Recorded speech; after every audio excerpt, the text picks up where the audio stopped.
that can then be bled dry, and I think that's, it's an ominous and disturbing theory, but I think it does have merit to it. Do you think they are testing people, that they just want to see how upset they can get them? Well, that could be it. I mean, the one thing I would say is that there's like a lot of psychological drama played out with the MIB stories, by the MIB, and when you talk about testing them, that's actually a very good observation, because, intimidation, fear, etc., are generated during these encounters.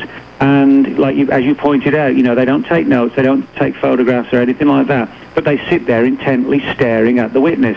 And, you could argue that they're actually testing the response, the person to their presence, how intimidated is the person, how frightened are they, how much is their mind affected. So I think, it's things like this, these little subtle nuances, etc., that we need to look into to possibly gain a bigger picture of what's going on. Sure. I mean, will people spill their guts when they're intimidated? It could be a research project for, Well, yeah, and I think, there's, what I also think is going on is that, there are people in government who actively imitate the weirder men in black. I think there are government agents, there's the stranger men in black, and then there are also government people who think, well, hang on, we can exploit this mystery for our own end.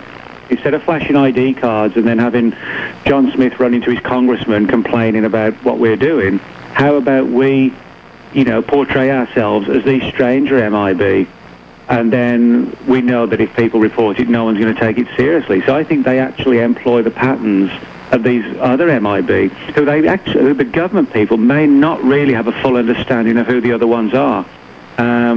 So, I think you've got several categories running around, all with different agendas, sometimes crossing paths, sometimes not, and we're the poor souls left trying to figure it all out.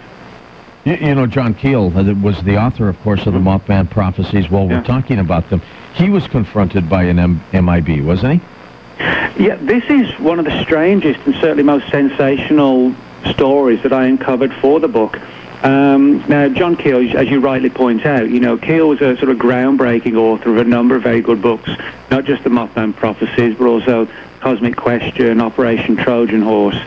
And Keel was someone who really sort of brought together different facets of ufology, the paranormal, etc., and suggested, we could be dealing with one sort of overreaching phenomenon that may be responsible for a lot of the, the mysteries of our planet, rather than them all being sort of independent, separate things.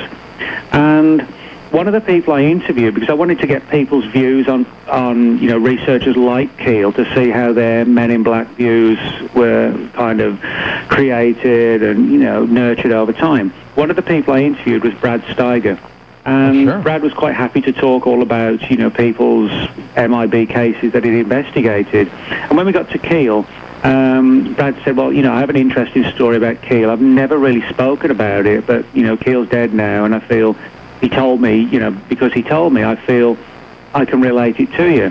And Brad told me that on one occasion when he met Keel, he sort of started contacting him in the mid-'60s, and then they would meet for dinner, etc., etc.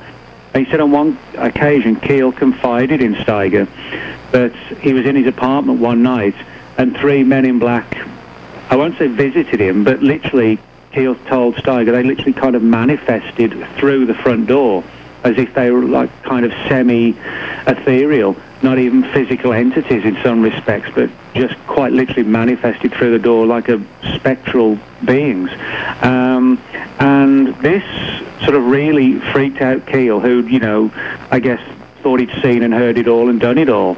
And if you read Keel's books, the Men in Black pop up in a lot of them, and he does view them in serious tones and as sort of creepy, uncanny creatures.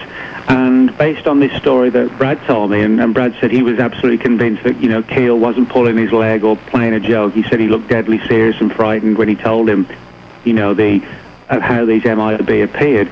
This makes me believe that this event probably, directed a lot of Keel's views, opinions, and writings, on the Men in Black. It kind of prompted him to go down this particular paranormal pathway for them, and I'm sure it's pretty much like a life-changing experience, you know, to see these guys literally, you know, kind of come through the door and then start threatening you. You know, it's difficult to explain cases like that, and you know, all we can do is sort of struggle with the evidence and try and get to the bottom of it.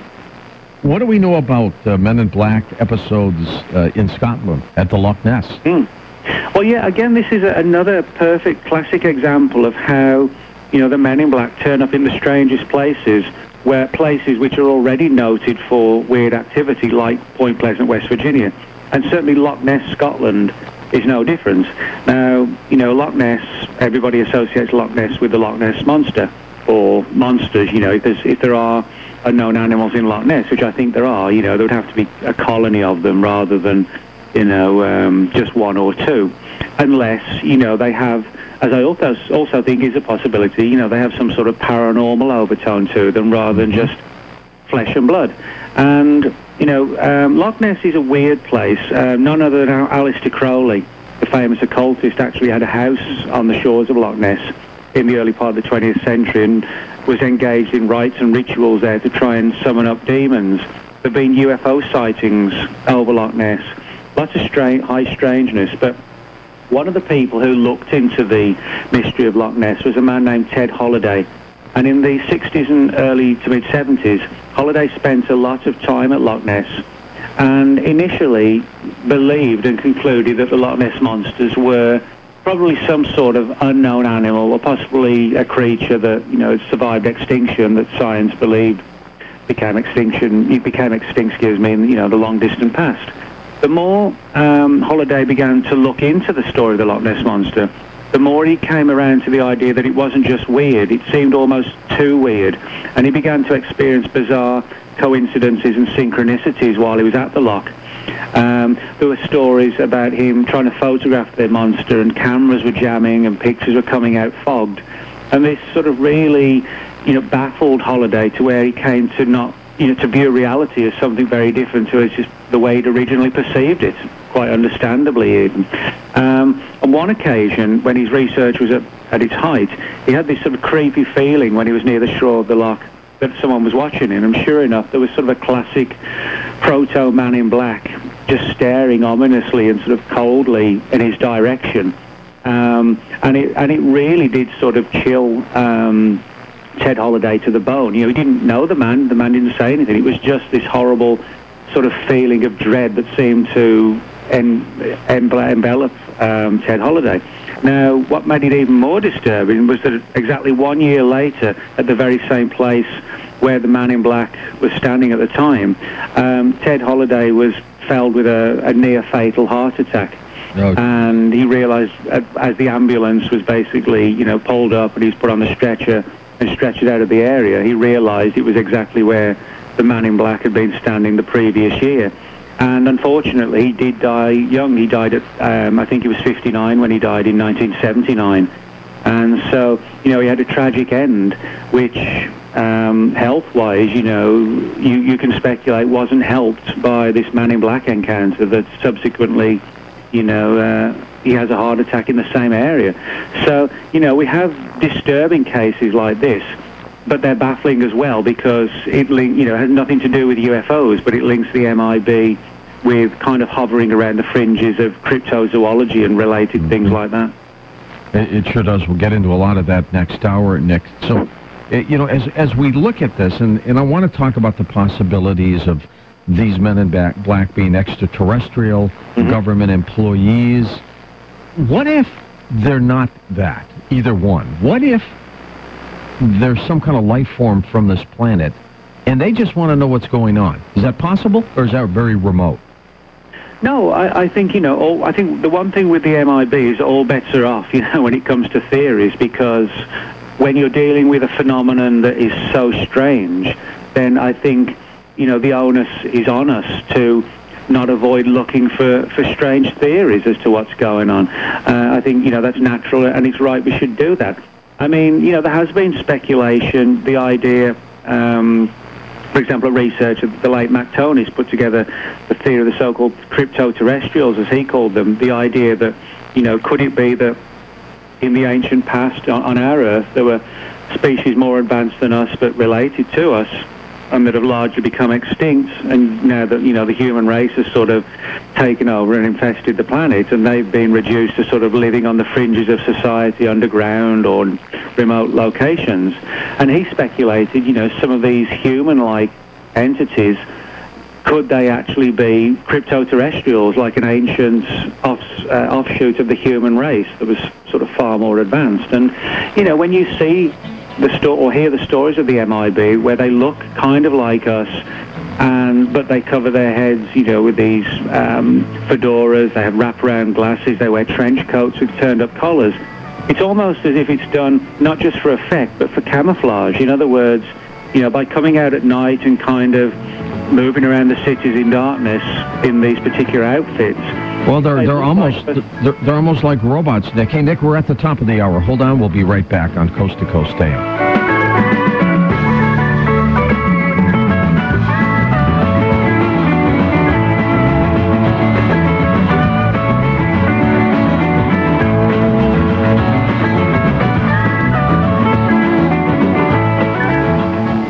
The invasion has begun. Billions of blood-sucking intruders are gathering all over North America, and they're not from outer space.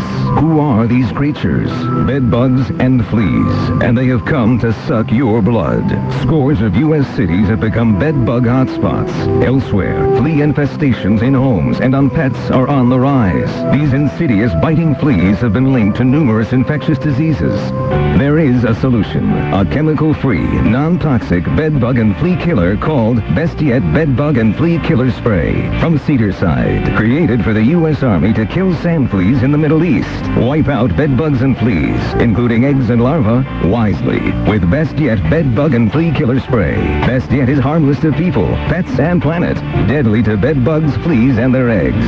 Stop these blood-sucking intruders now. Go to Cedarside.com, Cedarcide. That's Cedarside. Cole Taylor is a bank that knows. They know my business, my needs, my challenges.